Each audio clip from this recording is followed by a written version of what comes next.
A very warm welcome to each and every one of you. My name is Pratik, and I'll be taking up the News Today discussion for 4th of October. In the main news, first we will talk about RBI grants self-regulatory organization status for NBFCs. So here we'll talk about the whole concept of self-regulatory organization, why they are needed and in what way they are governed. Then we'll also touch upon the concept of NBFCs as well and in what way they are different from traditional banks. In the second news, we'll talk about central government identifies 100 aspirational agricultural district or AADs. So this we will discuss within the framework of the recently announced Pradhan Mantri Dhan Dhanya Krishi Yojana. So we'll talk about the various objectives of the scheme and we'll talk about the parameters under which these districts have been identified and what are the objective of this particular scheme. In the third news, we'll talk about how RBI has recently announced measures to promote internationalization of rupee. It's a very important development with respect to the promotion of rupee as an international currency. And then we'll talk about what exactly are the benefits with respect to this. In the fourth news, we'll talk about India wins ISSA Awards 2025. This signifies how India's social security mechanism has improved significantly from keeping around 19 million people in the social security umbrella. Now the whole extension is there with 65 million people. So what are the mechanism that has led to the success of India's social security apparatus? So we'll look into this. And in the last news, we'll talk about permanent establishment for foreign investor. Here we'll look into the suggestions provided by Niti Aayog to attract investment, especially from the perspective of foreign investment, and what are some of the pain points that they feel and what can be done to address those. After that, we will talk into about some of the quick updates as well. So starting off with the very first news, RBI recently has granted self-regulatory organization status to Finance Industry Development Council or FIDC to oversee NBFCs. Okay, so this is basically part of GS paper 3 Indian economy, and it also touches upon the part of GS paper 2 where we study about statutory, regulatory and quasi judicial bodies. So on the face of it, it appears to be very technical in nature, but let us first simplify this news. So consider for a matter that if there's a very large class, and for example, in a particular class, there are more than 1,000 students, and there is one teacher. So that teacher cannot be expected to regulate the class effectively. That is why the class teacher or the teachers select some of the students to function as the class monitor. So in a way, the class monitor will be working as a bridge between the teacher on one hand and also his fellow classmates on the other hand. Similarly, in highly technical industries or in economic aspects, there are certain companies which are working in very specialized niche, right? So these companies want to promote their and protect their interest. So for that purpose, they provide for interest group or pressure group. But there are regulatory organizations also which seek to ensure that there is a level playing field and essentially these companies are not misusing their position. So for that purpose, we have regulatory agencies, but consider for that matter that there are a number of companies would be extremely high. Then in that case, the regulator will be not that effectively functioning. So for that purpose, what the regulator does is that it creates some sort of groups of companies which are supposed to function as a mediator or a bridge between the regulator on one hand and the other group of companies on the other hand. And these types of companies are called as SRO or self-regulatory organization. And this is not a new practice. In fact, within India, we have several SROs. For example, we have an SRO for mutual fund, which has been sanctioned by SEBI. And also in the digital realm, and also for MSME, we also have the self-regulatory organization. And for digital infrastructure also, we have SROs. But it was not there for the non-banking financial companies. Therefore, this was a long-term pending demand. Therefore, this has been recently done by RBI, where it has established FIDC, or FIDC essentially is a group of NBFC company only to monitor and to provide support to RBI on one hand, and the other companies on the other hand. And the purpose is for effective governance and to ensure that the interest of both the stakeholders, the companies on one hand and the regulator on the other hand, is protected and promoted. So in a way, the self-regulatory organization can be considered to be a quasi-regulatory body. So even though they are not regulatory bodies, they can be considered as someone, or the organization can be considered as functioning like a statutory or as a regulatory bodies. So let us take a look into more about the news. So FIDC, as we discussed, will be a representation or representative body of NBFCs, and they are registered with the RBI.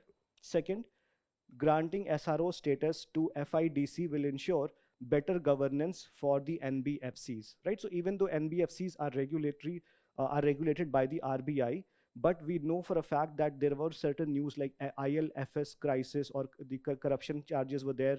So for RBI, it is not possible to regulate each and every companies very effectively, precisely for the fact that because there are several number of companies, and secondly, it is also because the RBI is burdened with several functions. It is not only working as a regulatory body, but it also has other function with respect to currency evaluation or currency oversight. Then it also ensures, or it is also functioning as a body to regulate the inflation, right? So it's very effectively working as a part of monetary policy committee. Then it is also acting as a lender of last resort. It is also acting as the lender of the government banks as well. So in a way, we can say that RBI has several functions. So in a way, this making this SROs or giving SRO status to FIDC will definitely take up a large chunk of RBI's burden, but at the same time, RBI will be able to effectively manage or perform its duties. Now let's take a look about SRO. What exactly do they function as? So SRO is expected to adhere to a set of overarching objectives for betterment of the sector. So in this case, it is for the betterment of the NBFC sector and to address the critical industry concerns. So in a way, it is going to act as a bridge between the RBI on one hand and between the NBFC companies on the other hand. Second, it has a legal backing, which was recently passed by RBI's omnibus framework. So RBI had an omnibus means overarching framework for recognizing the self-regulatory organizations 2024. So within this, the SRO gets a legal backing, so it can be considered as a statutory bodies as well. So eligibility of SROs: an SRO shall be set up as a not-for-profit company, right? So they shall be set up as a not-for-profit company, and they should be registered under Section A8 of the Companies Act 2013. Then it should have adequate net self-worth, sufficiently diversified shareholding, which means that no entity shall hold 10% of more than its paid up share capital, basically to ensure that not one entity dominates the agenda. And thirdly, it must represent the sector. So there shall not be any other company or which should be part of this which does not represent the interest of the NBFC sector. Now next, what are the responsibilities? So there are two types of responsibility. One is towards the regulator, and the second is towards the members. So for the members, what it does, it frames a code of conduct. Code of conduct is nothing but do's and don'ts, what kind of functions they should be doing and what they should not be doing.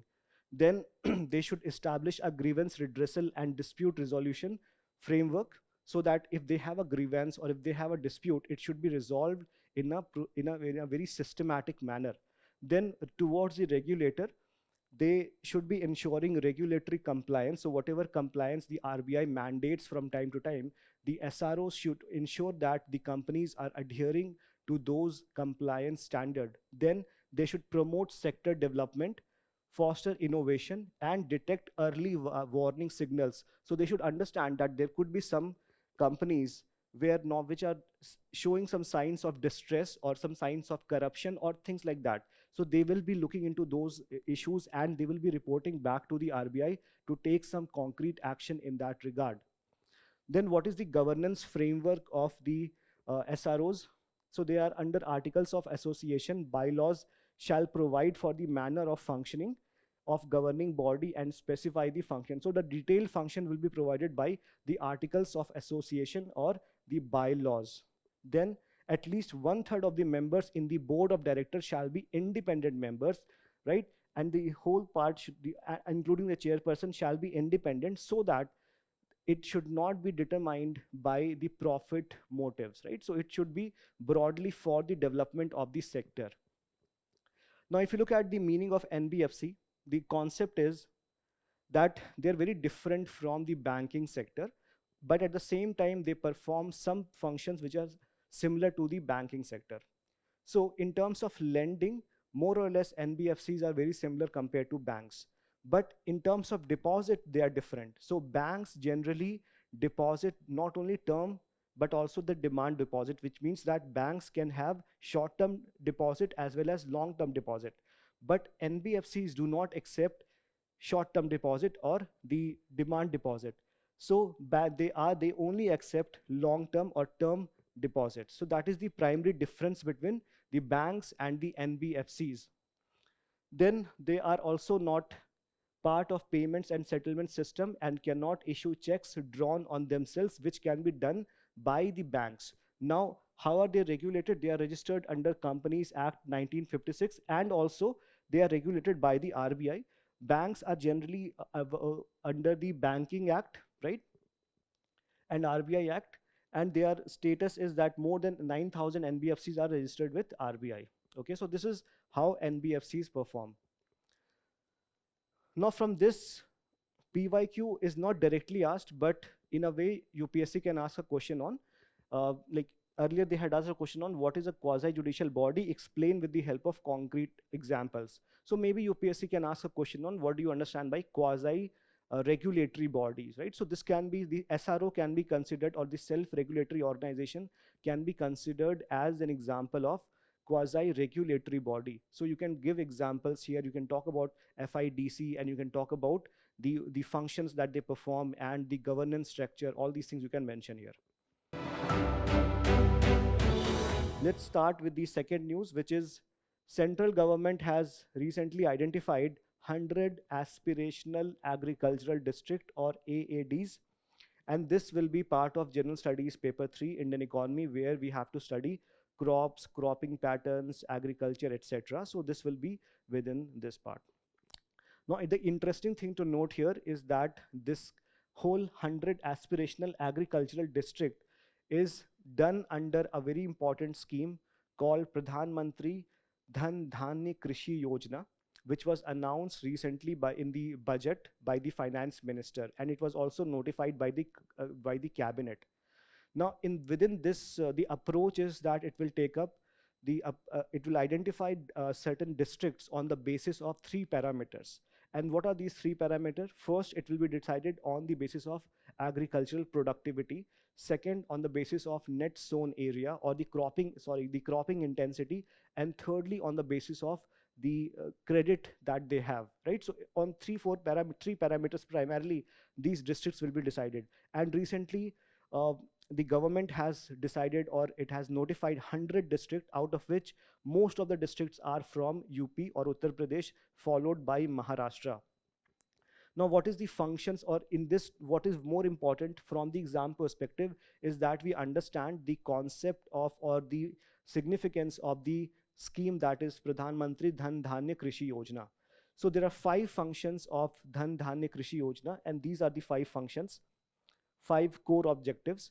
And this can be considered as an extension, or if you break this or Dhan Dhanya Krishi Yojana essentially means you have Dhan, Dhanya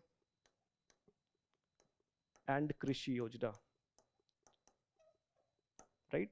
So all these 5 functions essentially talks about the 5 major problems that agriculture in India faces. The most important problem that the Indian agriculture face is that it has low productivity, which means that on a farmland or on a piece of land, the number of or the output that is produced is far lesser compared to any developed country. So our agricultural productivity is very less. Second, we also have very poor crop diversification. And because of that, we are witnessing not just food security insecurity, but we are also witnessing nutritional insecurity. Also, we do not follow sustainable agricultural practice. Why? Because we are using too much inputs, and most of the agricultural practices that we perform have very significant implication with respect to carbon emission, so they are also polluting in nature. You may have heard about the stubble farming, burning that farmers do during the winter season. Then there is problem with post harvest storage capacity, so we do not have proper cold uh, storage chains or processing facilities, especially at the panchayat and the block level. So because of this, our food processing industries suffer. Then there is problem with irrigation infrastructure, which is very much dependent on rainfall, or they are rain fed in nature. So we need to have certain proper infrastructure for irrigation. Then with respect to credit also, we have very poor, we are not doing really well, especially for the short term and the long term agricultural credit. Most of the farmers are small and marginal. In fact, 85% of the Indian farmers are small and marginal in nature, right? So for to address this, Pradhan Mantri Dhan Dhanya Krishi Yojana has been launched. And dhan basically means cash, dhanya is farm, or you can say it is crop, and krishi can be considered as process of farming or the overall farming practice. So with respect to cash, we have seen that dhan is essentially this part, short term and long term credit is essentially covered by the dhan part. So so the farmers will be provided with credit, short term plus long term. So this part is done by this credit part, short term plus long term. Then with respect to crop, we have crop diversification, which means that there will be impetus not just on rice and wheat, but on pulses, on millets, and all these things. Recently, government has announced Atmanirbharta for pulses as well, right? So diversification. Then it is also going to post harvest capacity. For farming, there are two things. One is that it is going to improve the productivity of farming, and secondly, it will be better irrigation. So this is essentially the mandate of Dhan Dhanya Krishi Yojana. All these 5 objectives you can understand or connect it through these 3 words: Dhan, Dhanya, and Krishi. If you practice like this, you will never forget the objectives of Dhan Dhanya Krishi Yojana. Okay, so these are the 3 important pillars of the scheme. Now, interestingly, this scheme does not have any outlay or fund. Then you must be wondering, how does this scheme gets implemented? So it is implemented on the basis of convergence of scheme, right? So it is essentially done through the aspirational district program, or it is modeled under the Niti Aayog's aspirational district program. So what exactly happens in the aspirational district program? It is based on 3 C's. Okay, so 3 C's essentially means collaboration, convergence, and say competition. So for us, important thing is 2 things: collaboration. So collaboration between all the stakeholders, which are stakeholders of the government. So it is essentially is a whole of government approach, which means that government at the central level, at the state level, at the district level, they will be collaborating.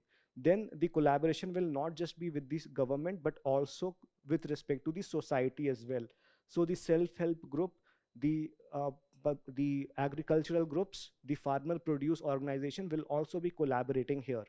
Secondly, there is going to be convergence.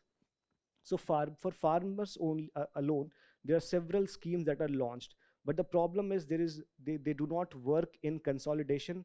There is a lot of problems with respect to the interministerial conflict, and they are working in silos. So essentially, this approach is to ensure that there is convergence.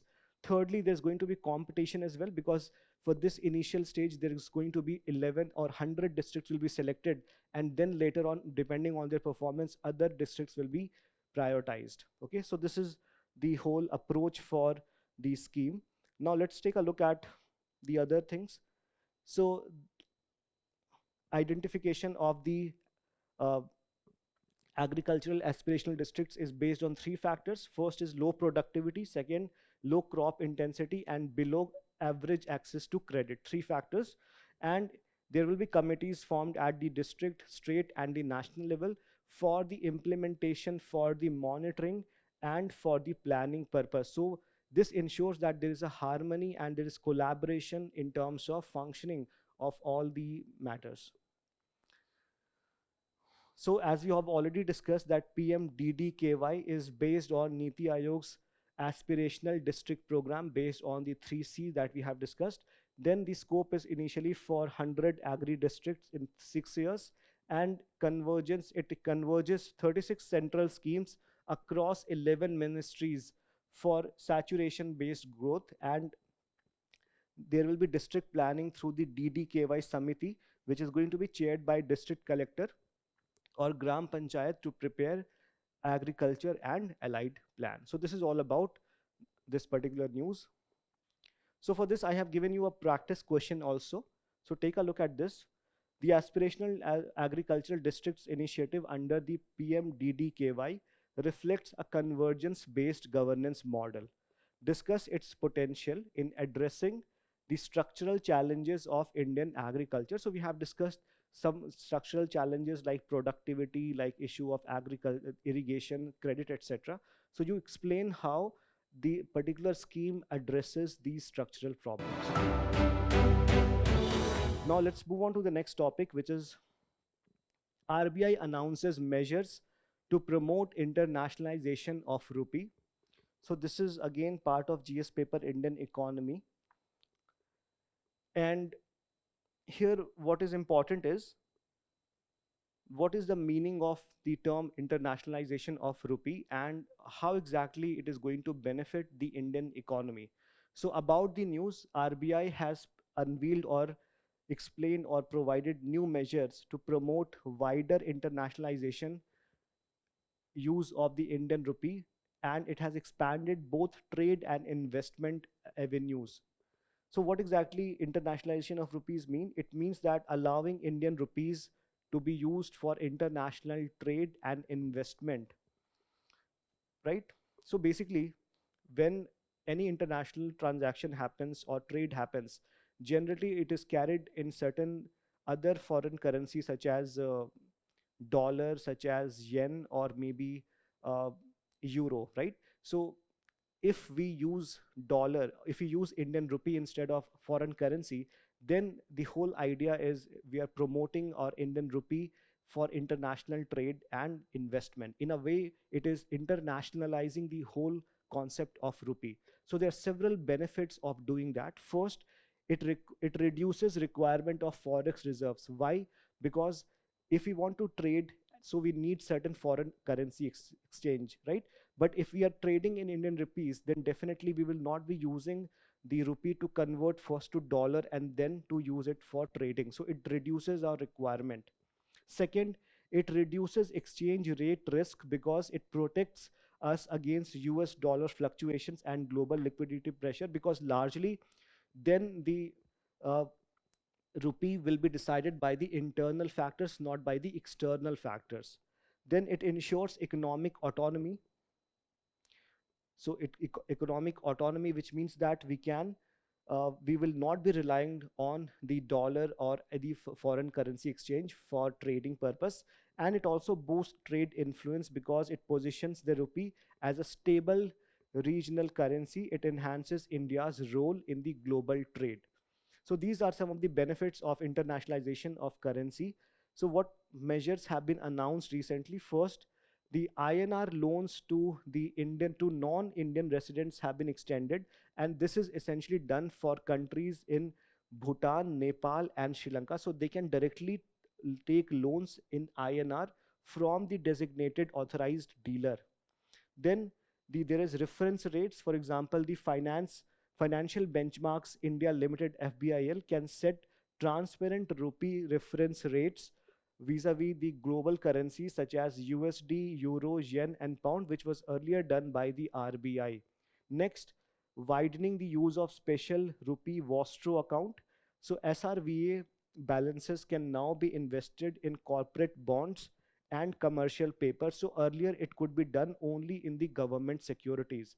So Vostro accounts are the accounts which are rupee account maintained by a foreign bank. Foreign banks, take for example Citibank. If Citibank wants to open its Indian account, it has to do it through an Indian bank, for example SBI. So when it manages its account in India through a domestic bank, and then it uses this Indian currency only for some transaction purpose, then it essentially means that the company is using or it is settling its account through the Indian rupees directly. So in a way, it is promoting internationalization of rupees. So not only the basic uh, use will be done for transaction purpose, but it will be used for other purpose such as investment in corporate bonds and also in the commercial papers as well.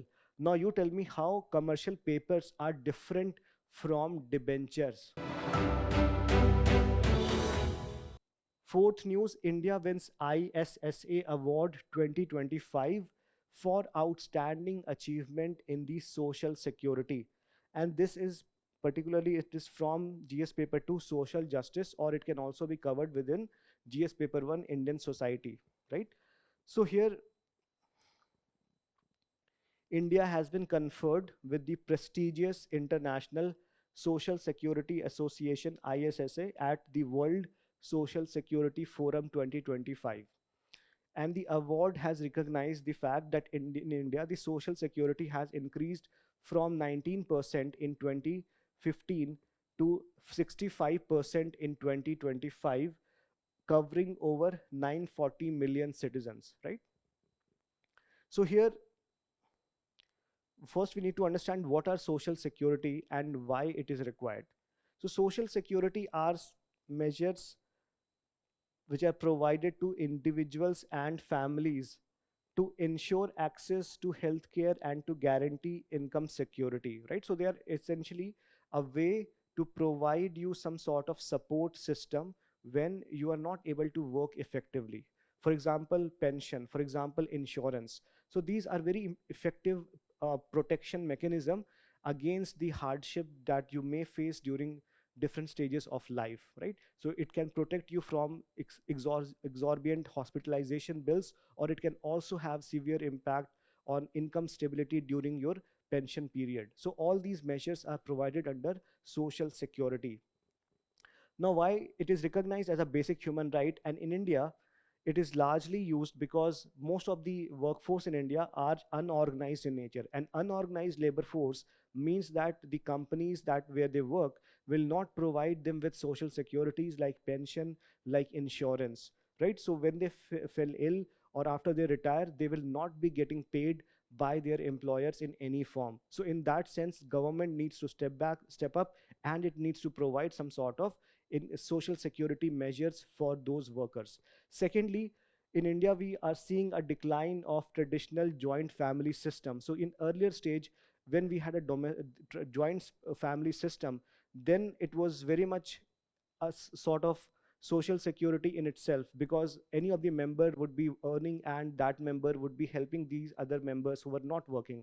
But because of the breakdown of the traditional joint family system and the rise of nuclear families, it can be said that everyone is all alone and they're fighting their own battles. So in such sense, it is very essential that government provides some sort of respite in the form of social security.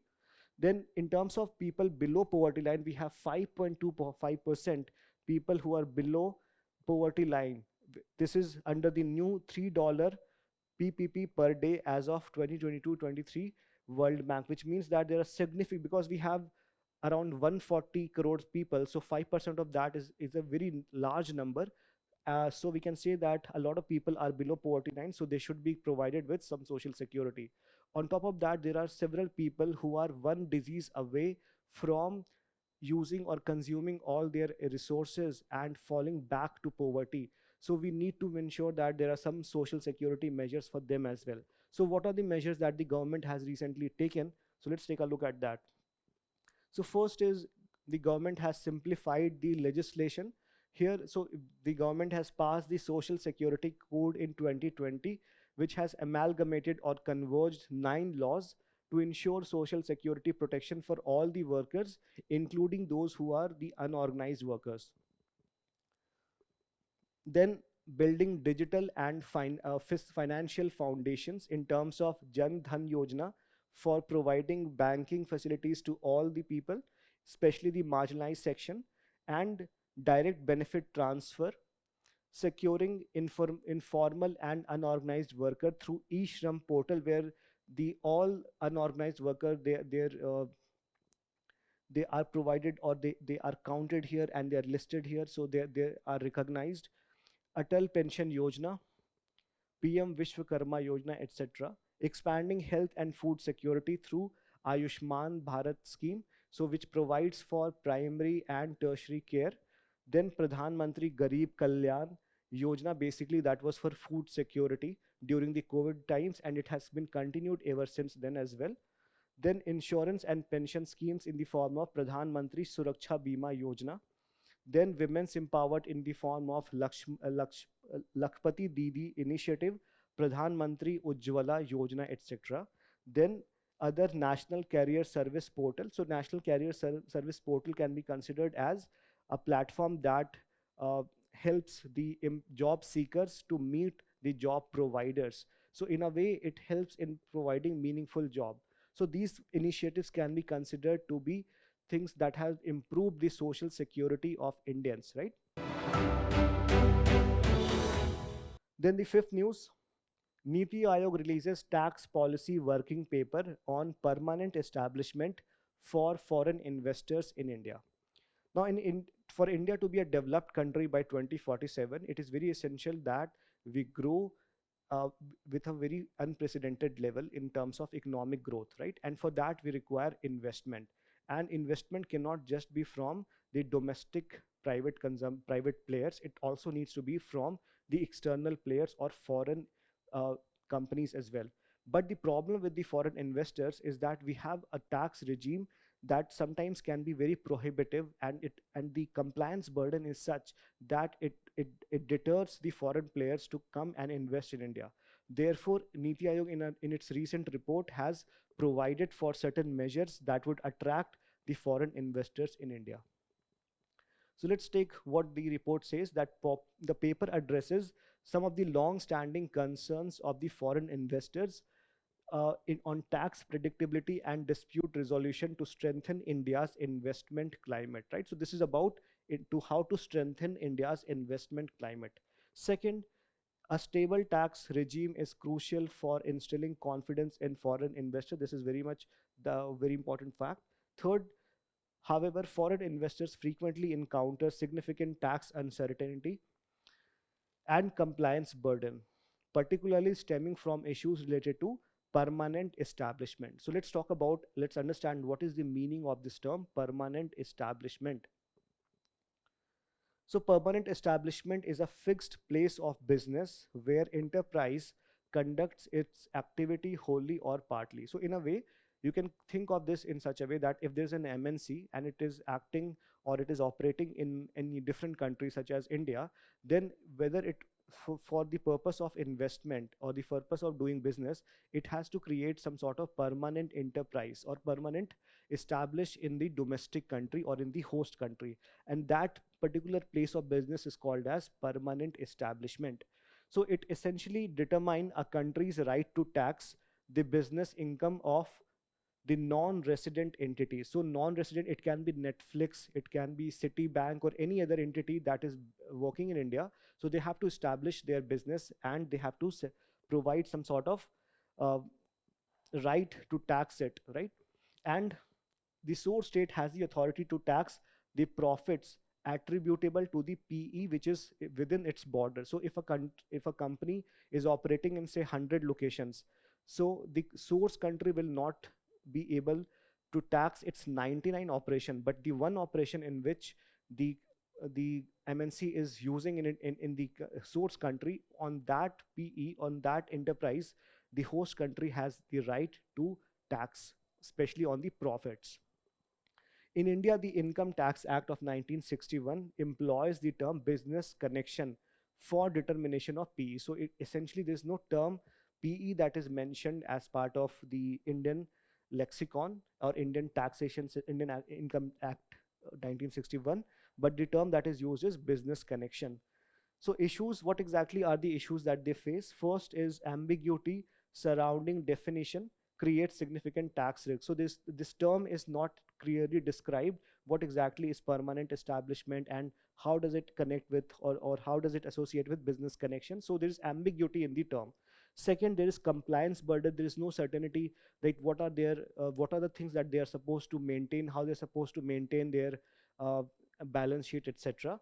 Then what is there is a differing views for profit attribution between the tax authorities and the company. So the company can show various factors as their cost, and they can show that their profit may be not this much but could be slightly lesser than that because of the fact that they are using it for some other production. So there is problem with respect to what exactly is the profit, and therefore this could lead to disputes between the company and the regulator.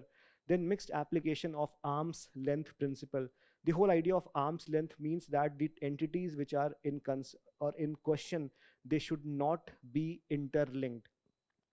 And the idea is that it ensures fair value of pricing. For example, if there are two entities, one entity is selling his house and the other entity wants to buy the house, if they are not linked together, then we can say that the whole transaction can be done in a fair manner.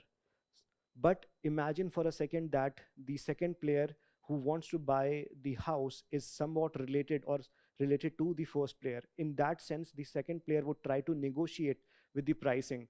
So in a way that would not lead to fair valuation, right? So there can be multiple ways in which arm's length principle can be violated. So this is also is very important, that whenever this thing is happening, the PE rules, it should happen with respect to arm's length principle, or there shall not be any sort of interference with respect to its operations. Now, what are the suggestions that the Niti Aayog has provided to secure or to ensure better uh, taxation for the PE or some sort of stable environment?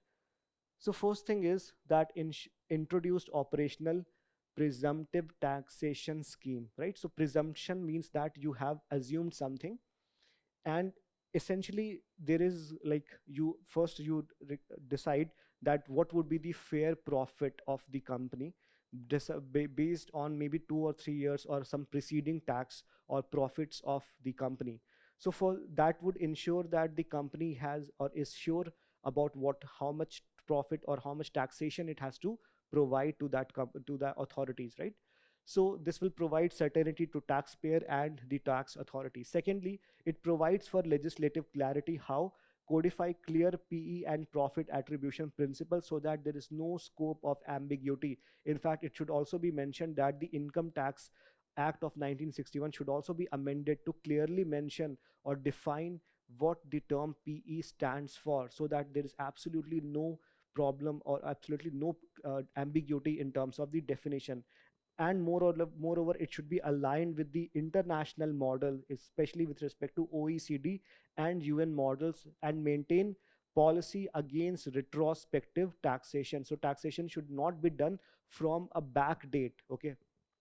Third, if there should be a robust dispute resolution mechanism. So disputes are bound to arise whenever there are multiple players in any system, but whenever there are disputes arise, it should be resolved in a transparent manner. In fact, there shall be some advanced pricing agreement and mutual agreement procedure for quicker settlement. In fact, there shall be some bilateral investment treaty or some sort of other mechanism that would talk about or that would ensure there is fair settlement of dispute. Then stakeholders shall be engaged, mandatory public consultation shall happen on major policy tax changes and enforcing taxpayer carrot charter. This is to ensure that the state does not take any unilateral action that would be undermining the interest of all the stakeholders. So everyone who is going to be impacted by such decision should have some say in making such decisions. So these are some of the suggestions provided by Niti Aayog to the government to ensure the optimum working of the investment climate in the country. So now let's talk about the quick updates. Within this, the first one is about stable coins. And here, interestingly, the finance minister has stated that innovations like stable coins are transforming the landscape of money and capital flows. So the nations must either adopt to new technology or new monetary architecture or risk exclusion. So in a way, the finance minister has signaled her acceptance towards stable coins. You may have also heard recently that US has formed or US has established a Genius Act to promote stable coins, and some other countries like Britain also, they are not thinking or they are mulling to essentially add stable coins in their monetary framework or architecture. So in this context, it becomes very important to understand the basic principle under which the stable coins work. So stable coins are basically forms of cryptocurrency. They are which are pegged or which are underlined, which pegged to stable assets. So therefore, they are called as stable coins, right? And they are pegged or they are based on certain stable assets like fiat currencies. Fiat means that are backed by any government, right? Such as US dollar or a basket of currencies or precious metals like gold. Okay. The significance is that they are designed to minimize volatility. Unlike regular cryptocurrencies such as Bitcoin, they are easy to transact and fast, particularly for cross-border money movement. Now, you may be wondering that despite having UPI architecture in India, and we also are promoting internationalization of rupee, etc., then why do we need stable coins in the first place? And the answer here is that for international transaction, for international cross-border money movement, stable coin can be very effective, but they are not prone or they're not without potential risk. The risks include financial, they can pose a threat to financial stability and could have significant run risk in which large group of investors redeem their holdings simultaneously. So this can have a very significant outflight of capital from India. Okay, so these are some of the positives and negatives concerning the stable coins. Next, IUCN report on protected areas. So protected areas are wildlife sanctuaries or national parks or these areas where they are essentially very important from the perspective of biodiversity. But interestingly, according to an IUCN report, the protected areas are also very significant with respect to climate mitigation. Okay, so that is one thing that they have provided, which is very different or which essentially converges those two concepts together: protection of biodiversity along with climate change mitigation. So here, climate mitigation. So the major findings are two here. First is that if we protect 30% of strategically selected land, it could secure 500 billion tons of carbon storage in vegetation and soils. And secondly, protecting 30% of oceans could achieve 20% of the carbon emission reductions aligned with the Paris Agreement. So just by strategically protecting the protected areas, we can get or we can achieve two things: ensure biodiversity and also maintain or mitigate climate change effects as well. So that is the significance of this particular report. Third, Net Zero Banking Alliance. This was in news because the Net Banking Zero Alliance or Net Zero Banking Alliance has been dissolved after several bank members withdrew from this, right?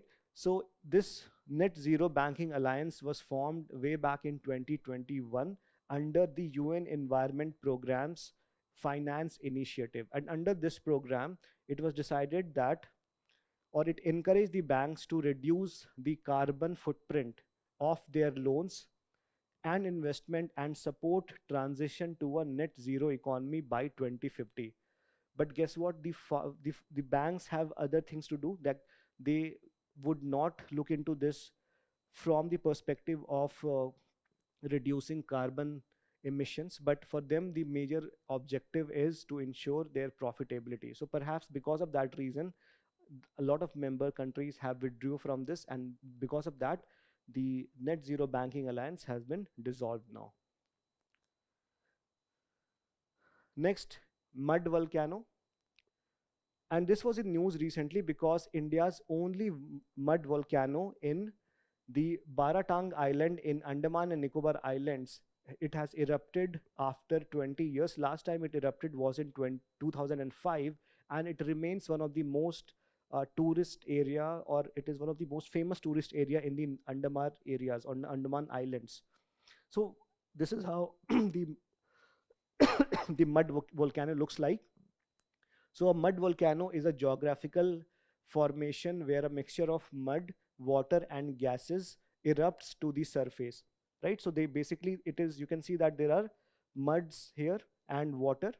It creates a cone-line structure that resembles true volcanoes, but they are without molten lava.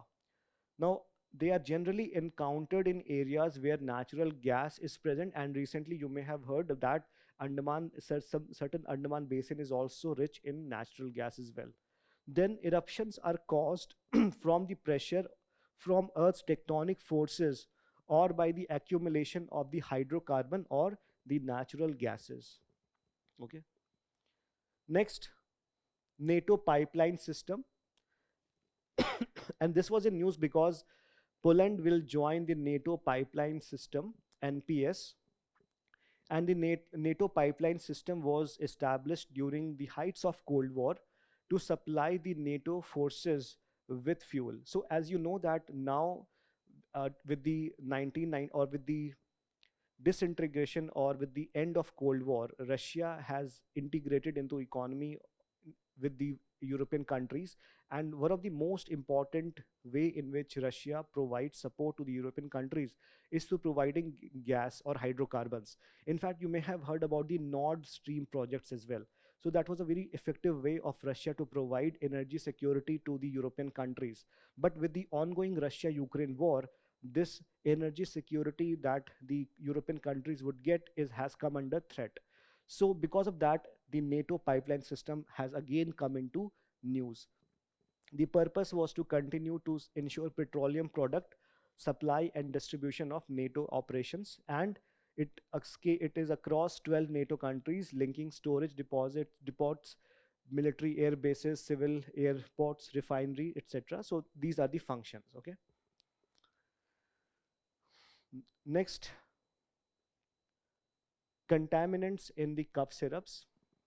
So Rajasthan government has banned distribution of cough syrups containing dextromethorphan. Okay, so dextromethorphan is like in several other states, like even in Madhya Pradesh and Tamil Nadu, this event has happened where they have found that the cough syrup that they are using are contaminated, and incidentally, it has also led to the death of some children as well. So what exactly is the problem here? That the dextromethorphan is an opioid cough suppressant. So people use it to suppress their cough, but it is not meant for children below the age of 5 years. There are also concerns with the presence of diethylene glycol, which is DEG, and ethylene glycol, EG, in cough syrups.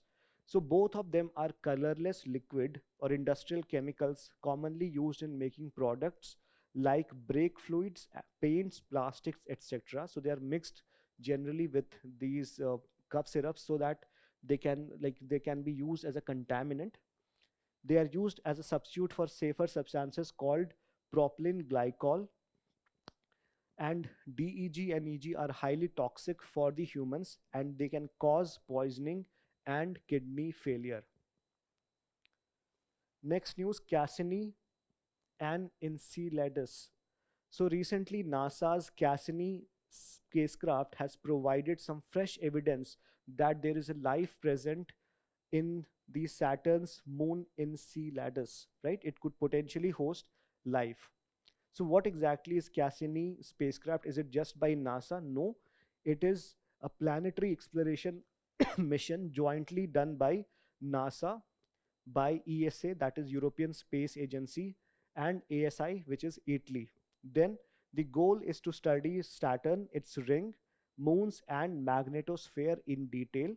And it carried a probe called Huygens to study the Saturn system. And about this Saturn's icy moon that is called as Enceladus, rotation, it's tidally locked with Saturn and its brightest and the most reflective body in the solar system. Okay. Next, news on Vande Mataram.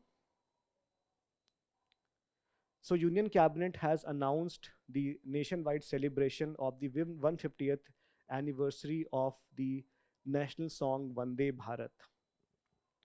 So with respect to Vande Bharat, its origin, you can see it was composed in Sanskrit by Bankim Chandra Chatterjee and first published in Anand Mat 1882. So Anand Mat 18, which was published in 1882, it talks about Sannyasi rebellion or Sannyasi revolt, and the story goes like this: that a young jamindar is forced out of his home, and he then goes to village or in some forest areas, and in those forest areas he comes across some sannyasis or some of the monks, and he sees that they are getting ready to launch an attack on money lenders and the Britishers, and they were singing the song of Vande Mataram. And from this moment, Vande Mataram became a symbol of resistance, and throughout the Indian national movement, the freedom fighters use Vande Mataram as a way to mobilize the people and to make them more uh, enthused with vigor to launch attack against the Britishers. So on 24th January 1950, it was declared that Vande Mataram would have an equal status with the national anthem Jan Gan Man. Now again, there's a controversy that why did we use national anthem when we already had Vande Mataram as a national song.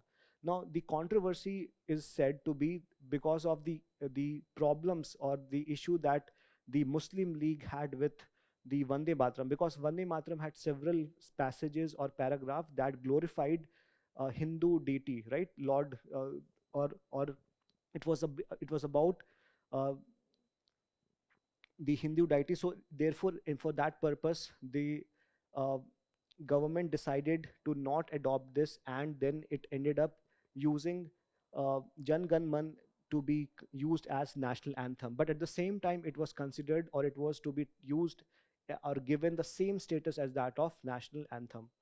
So Jan Gan Man, originally composed in Bengali by Rabindranath Tagore, was adopted in Hindi version by the Constituent Assembly on January 24, 1950.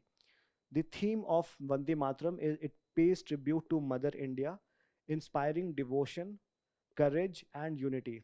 And it was first recited by Rabindranath Tagore in 1896 at the annual session of the Indian National Congress. The last news is about Tribal Village Vision 2030 declaration. And why this was in news? Because special Gram Sabhas held across 1 lakh dominated villages and tolas accepted the Tribal Village Mission 2030 declaration. This mission is nothing but it talks about the convergences within the national and internationally determined measures to ensure sustainable development. Okay. So this declaration or this vision comes from a very important scheme for the tribals, which is the Adi Karm Yogi Abhiyan. Okay, so Adi Karm Yogi Abhiyan is the world's largest grassroots leadership initiative, and it is based on ensuring, or it is based on convergence of all the tribal schemes, right? And here the purpose is to promote leadership among the tribal people so that they are able to implement the policies effectively. Okay, so it's a community led initiative, actionable goals are there, and it is on education, health, livelihood, social and financial inclusion, and infrastructure. So largely they seek to achieve the sustainable development goals. And the village declaration, or the tribal village vision 2030 declaration, also envisages what? Establishment of Adi Seva Kendra in every village. And what is the purpose of the Adi Seva Kendra? It is as a single window citizen service center. Okay, so this is all about today's news. So we are done with the news today. So make sure that you attempt the questions that would be displayed in your screen and let me know how it goes. Thank you so much and all the best.